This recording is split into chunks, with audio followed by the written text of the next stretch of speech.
panas banget di luar.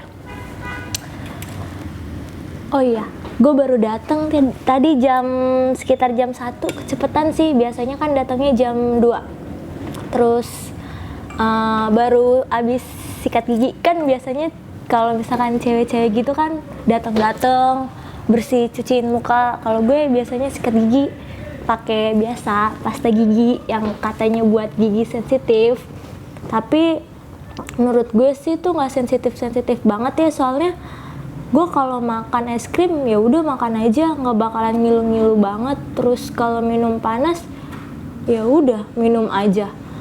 Terus kalau misalkan gigit es batu juga tinggal gigit aja. Tapi yang paling diinget sih gigi gue pernah copot gara-gara ketendang.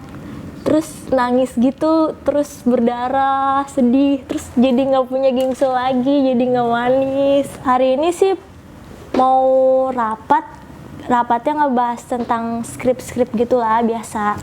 Paling ngebenerin skrip yang udah jadi.